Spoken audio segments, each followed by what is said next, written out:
So I'm a native Oregonian, really, and I haven't been out of the state all that much, except that I went to graduate school in Kansas and at the University of Massachusetts.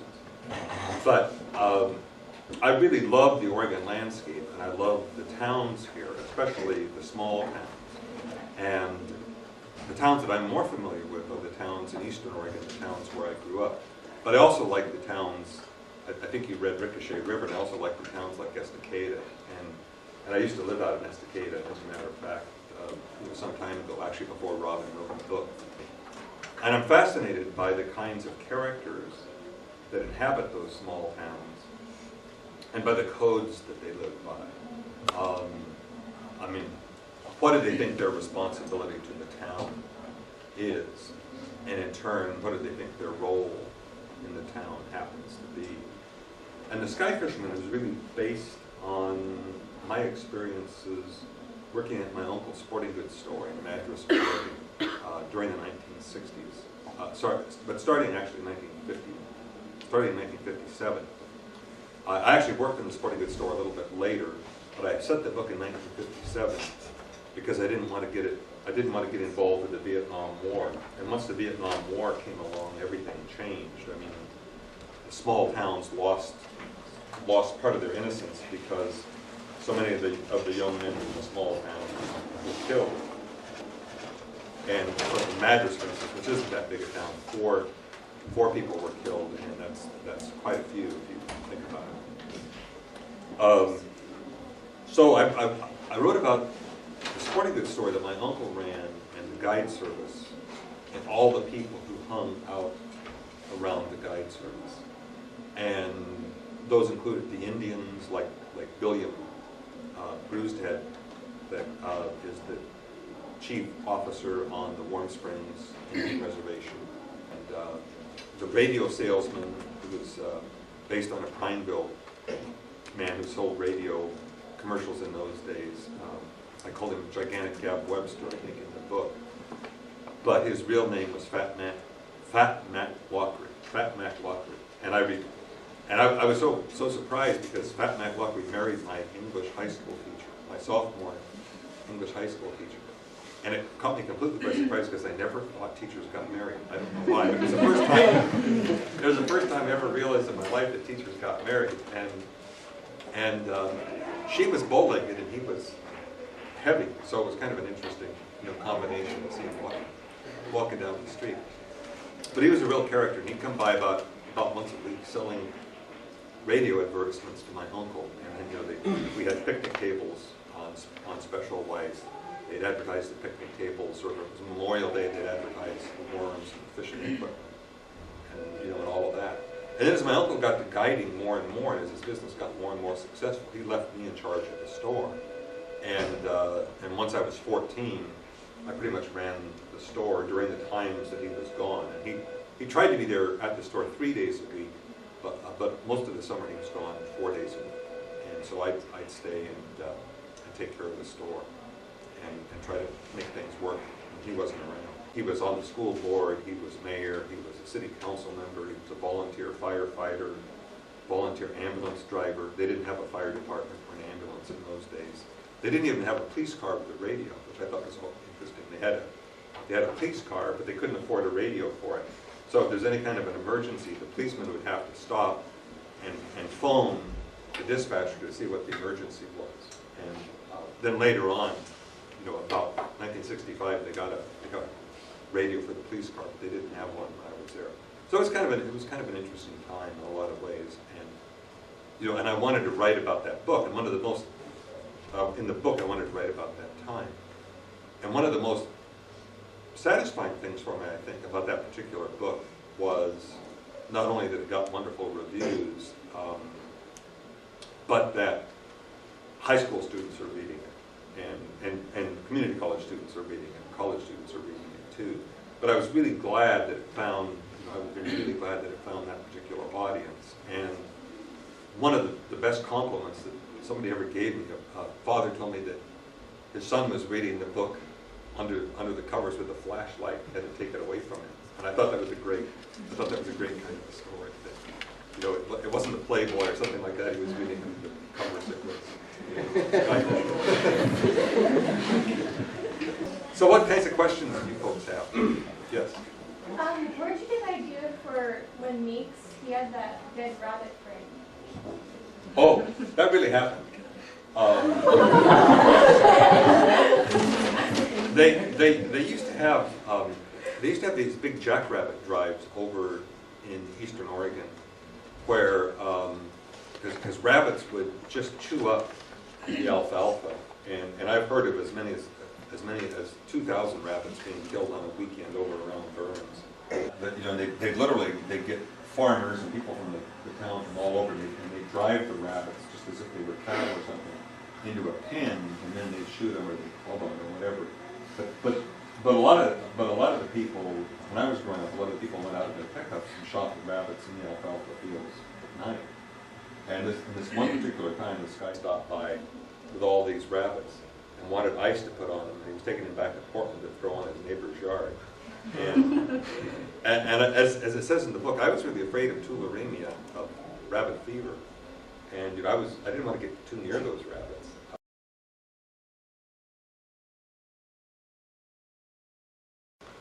Yeah. How long have you been writing for?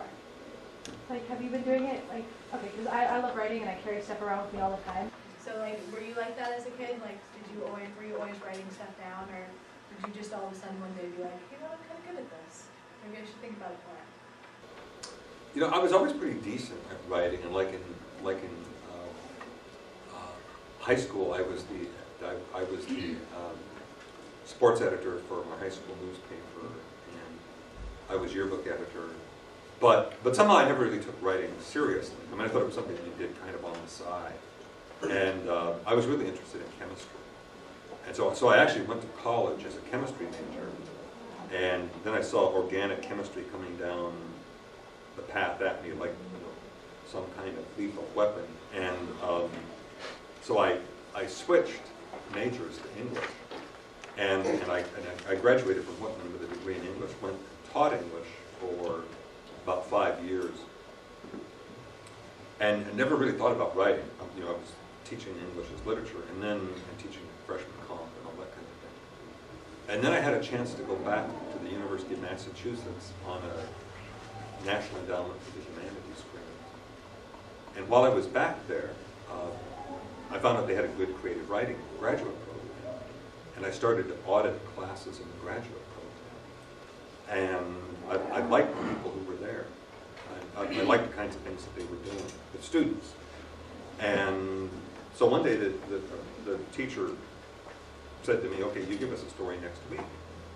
And I really didn't know how to write a story. I mean, I taught it, but I'd never really written it. So that was the first attempt I really did to do a story. And I wrote a story about working one summer in the Bunker Hill Lead and Zinc Company up in Kellogg, Idaho, working in the mine. And it was a summer job that I had to try to make money for graduate school. And I put a lot of work details in it, and it had to do a lot with the mine and the lead and zinc company, which happens to be a super site fun cleanup now because it was so polluted. But I figured, you know, that all those people from Massachusetts and New York and stuff, even if they didn't like the story, they couldn't figure out if I was right or wrong about the work details. So I included all kinds of work details, and people liked it. It was kind of to my surprise. And the teacher asked me to do another story for the following week. And I was sort of out of ideas. I mean, I shot my big idea. But I happened to write the first Danny Kachayev story the second time. And I based it on a friend of mine. I'll just say his name is Henry. I won't mention his last name because he's still around. But he was married to 3 different women at the same time. And he was always looking to make enough money to get out of town. 2 of these were tribal marriage, and one was what we consider a civil marriage. And so I wrote about him making enough money at the Wolf Point Stampede, this little all-Indian rodeo in Montana, to get out of town. And people really liked that story. It was the first story I ever had published, and that was the first Danny Kachayev story that I wrote. For those of you that have read Winter Kill or whatever, then I went on and wrote the novel about Danny Pachaya, and then wrote a second novel about him, and then kind of continued with that native theme in some ways with Billiam, in the third book. But I didn't really start writing fiction until I was 31, I'd say. When I was in college, I wrote bad fiction. I wrote like bad F. Scott Fitzgerald. But mostly I was interested in chemistry, in those early days. But one of the good things about it, I think, and I always tell my workshop students and stuff, is that writing is something that you can come to at any time in your life. You can write when you're 16, you can write when you're 25, you can write when you're 35, you can write when you're 60. Actually, my agent has a woman who's 80 years old who's only written one book. I know that you deal with the Indian history and stuff a lot. I was just thinking in the book that some people were really, really against the Indians, and they were outrageously slandering them. But then you had Uncle Jake and Culver and everyone kind of they were friends with the Indians, and they didn't necessarily agree with the culture all the way, but they respected them. So is that how your family was, or just how you wish they were? No, that's how my family was. My mom worked at the Warm Springs Indian Reservation, and my uncle, always treated people from the reservation just the same way he treated anybody else. But in the small town, there was a lot of prejudice, and even to this day, I'm surprised at the number of people in Madras who've never been out to the Warm Springs Indian Reservation, who've never been to one of the celebrations or one of the root festivals or something like that. So there's still some tension between the people in the town and the people on the reservation. And the tensions have gotten greater, I'd say, in the last 20 years than they've lessened, as the Indian people have gotten more and more power legally and with accessing land and so forth. The people in the town have become more and more paranoid. So it's a big problem. And Madras would really be an interesting sociological study right now because the whites in Madras are a minority, and they're more, in Jefferson County are a minority. There are more Hispanic people and Indian people than there are white people. And it's a real interesting mix right there, and it's a dynamic that doesn't always work. And probably some of you read, maybe 3 years ago, the Oregonian ran an article called Warm Springs, a Place Where Children Die. And it was all about the high death rate on the Warm Springs Indian Reservation. And also about 3 years ago, Madras High School flunked. They got an F in their report card from the state for being a bad high school and having so many students drop out and fail and other things. So it's totally different than when I went there. It was a great high school when I went there.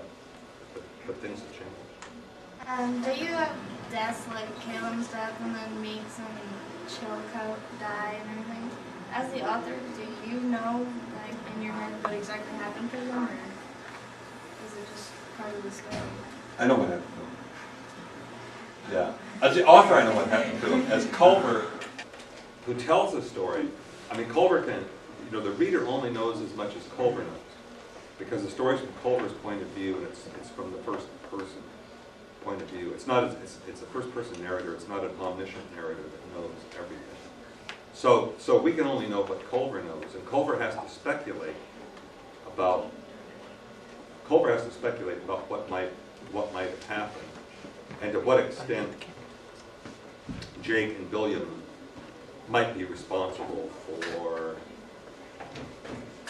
And to what extent Jake and Billiam might be responsible for Meeks and Chilcote's deaths.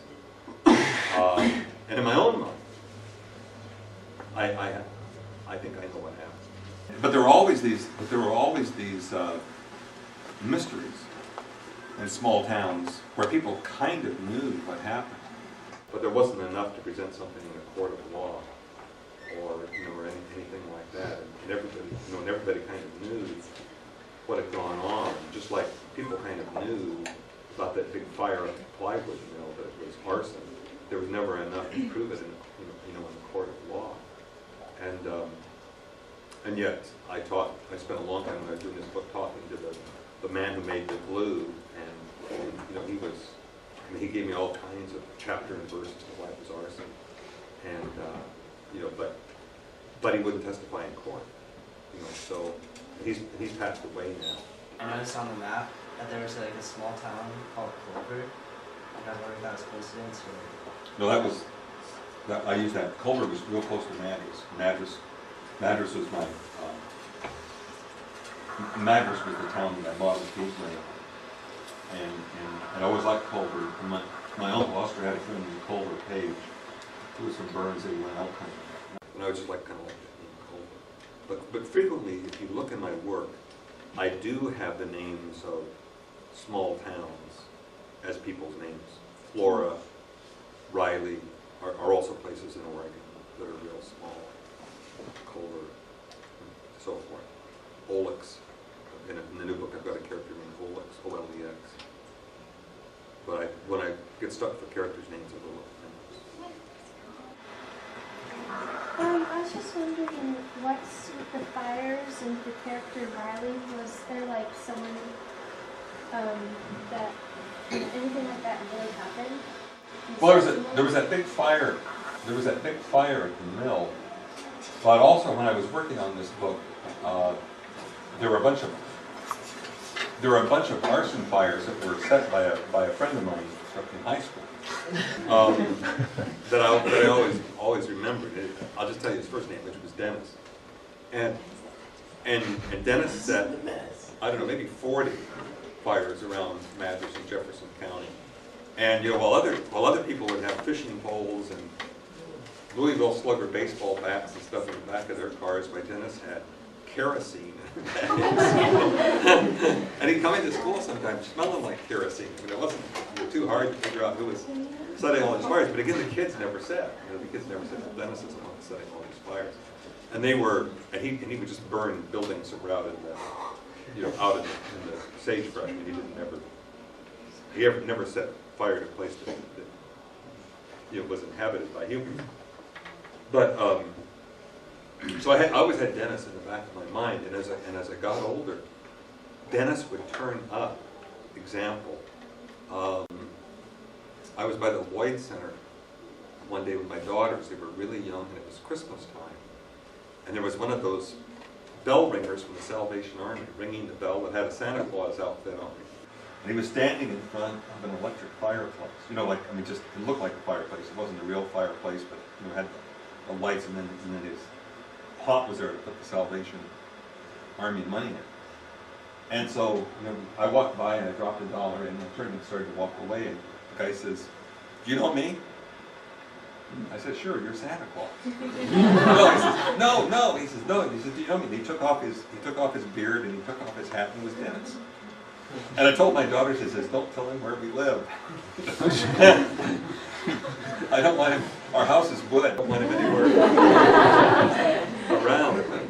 And I found out that he was working, in addition to being Santa Claus, he was working security at a hotel downtown.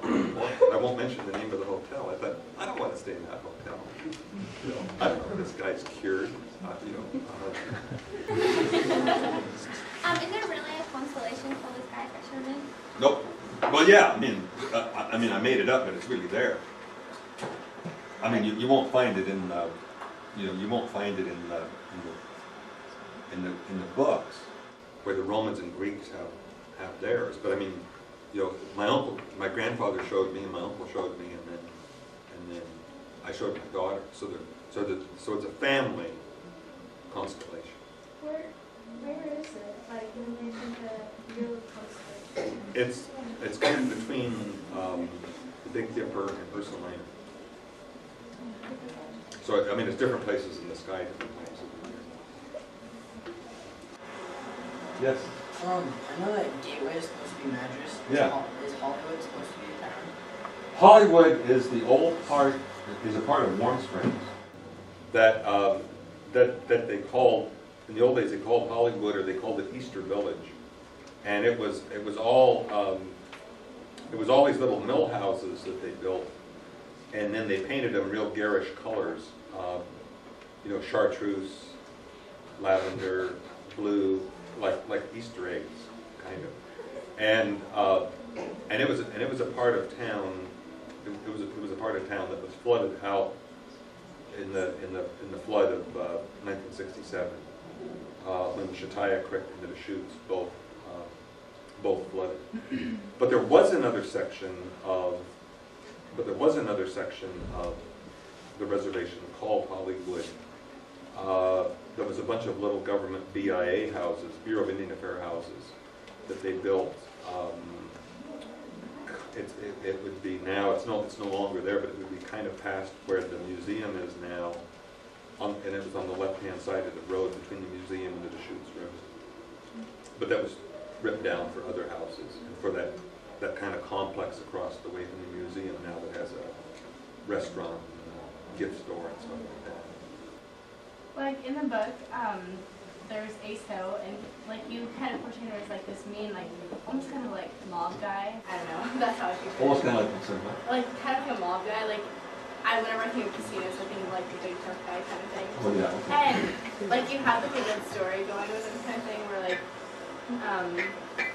I almost connected Caitlin's death with it in the beginning, and I thought it was all Ace Hill and like some gambling something or whatever.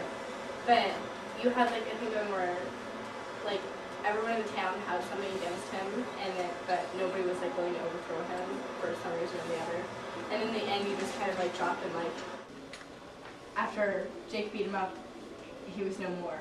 Is it because like in the town was there a person like that, and like you just didn't know what happened to him, or just run out of theme? It's a really interesting question. He was actually based on a man who'd been a game officer in Alaska and killed 2 people up there, and then came to Madras and ran a motel and gambling house. What about Jennifer? Jennifer's based on a friend of mine named Lillian Pitt, and you can see her artwork all around town. She's an internationally renowned artist now. There's actually a Lillian Pitt gallery in town, and her last name is Pitt, P-I-T-T. We went to high school together, and I had a terrible crush on her. But I'd been run over by a peppermint chopper, and I was in a wheelchair for most of my sophomore and junior years, and so I couldn't sneak up on her. Peppermint chopper. It's kind of like a corn chopper. It's a big piece of farm equipment that they used to raise peppermint in Central Oregon as a cash crop. What they flavor your toothpaste with, and candy with, and stuff like that.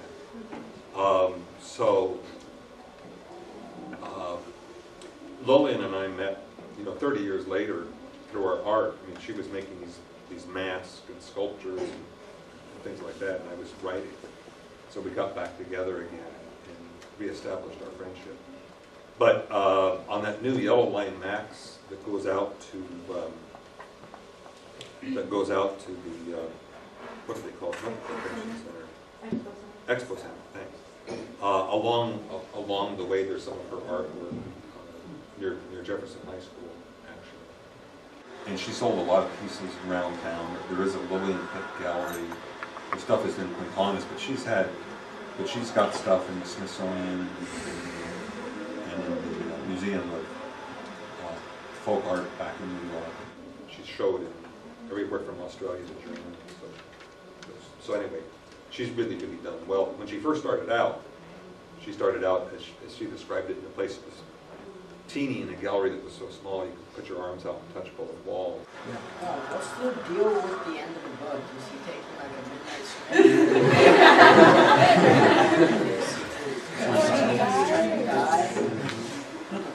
I never thought people would ask that question. It's really interesting how much that comes up. I mean, in workshop, the first thing that we were taught, practically the first thing we were taught was you can't have a first-person narrator who dies, because then he or she can't tell the story because they're dead.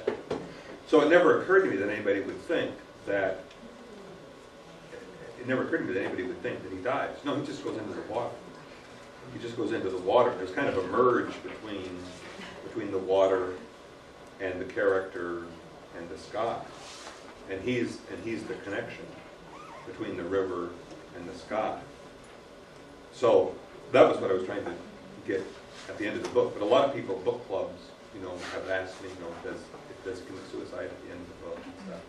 he doesn't. I might even bring him back for another book, which maybe will demonstrate that beyond a reasonable doubt. One thing that I didn't understand quite why you did this in your book, but you went on and you got on these tangents about, like Caleb and Meeks and, Flora and Jake and all these different things, and then all of a sudden it just stopped and you ended the book. It was like you were going so good and then you just got bored and then decided not to write anymore. Like, I don't know, you didn't tie up any of your loose ends, and I'm wondering why you chose to do that. Because lots of times in real life, loose ends aren't tied up. I mean, you don't. It wasn't. It's not like a book where everything is just tied up neatly. It's like it's more, in my mind, like a slice of real life. Where things are never over. I mean, you think they're over, but they're not over. Example. In Storm Riders, I wrote about raising an American Indian boy with fetal alcohol syndrome, and I raised him for 12 years, and he had all kinds of problems. And finally, I couldn't handle it anymore. And I stayed in touch with him over the years, but I stayed in touch with him over the years, but we weren't obviously as close. And part of the time when I had him, I was with my first wife, and she had a child by a previous marriage who was really cruel, actually, to the boy that I call Wade. So I thought certainly that my first wife and her daughter were out of my lives forever. Then Wade had children. He got old enough to where he had children, and the state took away the children from Wade, who was essentially mentally retarded, and from his girlfriend, who was also essentially mentally retarded. And due to the American Indian Children's Act, the children, because they were Indian, had to be adopted by, first, they had to try to find Indian people to adopt them. And secondly,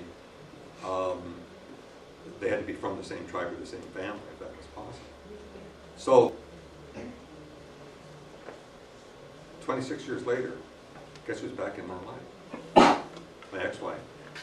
And her daughter, who wound up adopting both of John's children after, I called him Wade, but his real name was John, after she underwent a religious conversion and realized how mean she'd been to him when she was younger and thought this was her responsibility.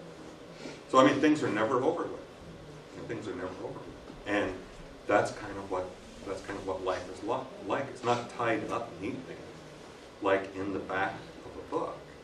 And like if two people are divorced, for instance, they might be apart for a while, but as soon as it comes time for their kids to apply for college, all of a sudden the college wants to know the financial statements of each parent. They want to know, they want to know who's going to pay for this, who's going to pay for that, and it's all back together. So a lot of times you think things are going to be over, they're not over.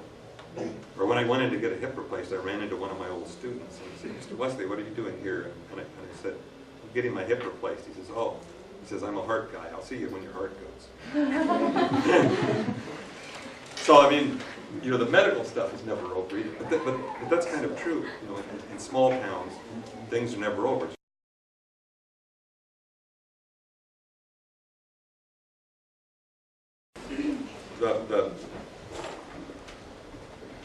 The process is that you put your butt down at the desk and you write.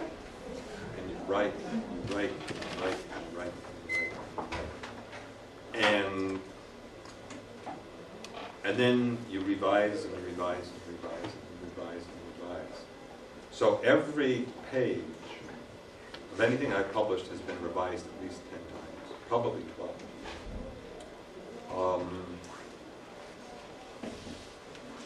And sometimes the process is really hard. Like, I have to reward myself. Like, I used to gain about 30 pounds with every novel because I reward myself with Fritos or a Snickers bar or Cheetos or whatever. And then I'd have to, after I got through writing the novel, I'd have to go on Weight Watchers and try to lose, But probably I'd gain 30 pounds and lose 20, so I'm probably 30 pounds heavier now than when I first started to write. And I write, everybody writes differently, but I write a section at a time, a chapter at a time, an episode at a time. So the rabbit episode I would work on for maybe 2 months until I got the rabbit episode right. And then I would go move on to another episode. And the reason it would take me 2 months is because I've always been a full-time teacher. I mean, I always had a full-time teaching job. So for each book has taken me about 5 years to write. This memoir, which is going to be out in September, called Burning Fence, has only taken 4 years to write. So it's a little different. But that's really the process, is revise and revise and revise. And about the time I get it completely revised and I think it's good, I show it to my wife, and then she just decimates it. Usually in one phrase. I mean, like, you hand her 500 pages of manuscript and she reads it and she says something like, "Don't you think there are too many old farts in this?" And then you look at it and you think, well, maybe there are too many old farts. Or she says, like when I wrote River Song, which was all about the Indian people fishing along the Columbia River, she says, "How many salmon do you think people can eat in that harbor?" Because every time I'd go up to a salmon festival, I'd write about it, and then I'd put that, in the novel, what happened at the salmon festival, and political speeches about the Indians that have been arrested more along the river. Or she'd say, what did she say about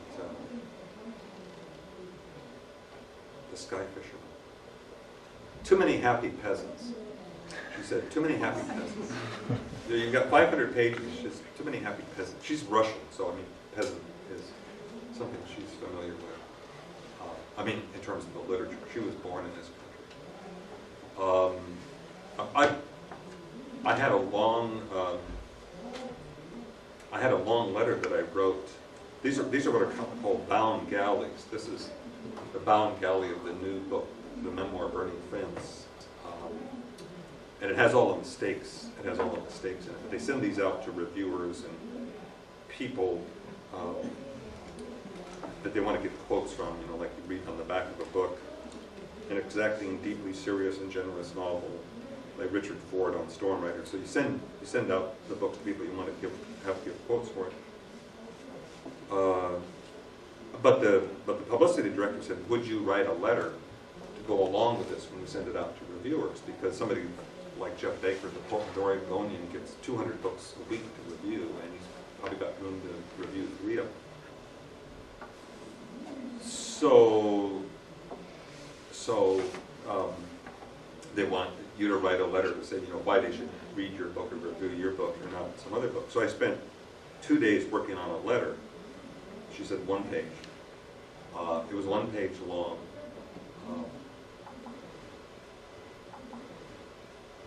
I showed it to my wife this morning, and she says it's too long and not any good. She says, I'll work on it while you're gone. So that's part of the revision process too, or part of the writing process, is you have to listen to an editor. Because you never know when you're overwriting, when you're underwriting, when you're too close to the subject, or whatever. So that there has to be some other person who reads the book, whose opinion ultimately you can trust. And it doesn't have to be, usually it's not good to have a spouse or a boyfriend or girlfriend. It has to be somebody that will really look at it objectively and say, this is right. But you cannot overemphasize the amount of revision that goes into something. And so when you turn in a paper and you revised it 3 times, that's a good start. But it really takes a lot of revising. And even then, after you revise it 12 times, somewhere there'll be a reviewer, maybe in Cleveland, or or something will say, how could a writer write this sentence is so clumsy? And you'll point out, you know, the clumsy sentence someplace in the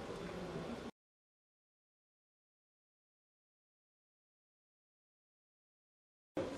All of a sudden, my father's second wife jumped up and measured me for a sweater. She said she was going to make a sweater for me. And I thought this was around the first part of November, because my father wanted me to come up to his elk camp, and my mom had made me promise not to go do anything with my father, so I couldn't go. But then the sweater showed up just before Christmas. And they lived at that time in a little town called Oregon, which is near Umatilla, if you know where Umatilla is, or near Boardman, if you know where Boardman is. When a bulky package with an Oregon return address arrived in campus mail the second week in December, I was surprised. I thought Raylene had been making an empty promise, but she had followed through. Back in the dorm room, I unwrapped a sweater, a rich ivory color. 2 large male mallards winged across the chest. On the back, a brown female nestled in bright green cattails. When I put it on, the sweater smelled of rich wool and the scent Raylene had worn at the Red Apple. No one at college had a sweater like it. In fact, I'd never seen anyone under 50 ever wear such a sweater. Sometimes I put it on and strolled around Whitman for a gag. Upperclassmen asked me when I was transferring to Fairbanks. And that was something that's just personal. But I also used that sweater in Winterfield, I think.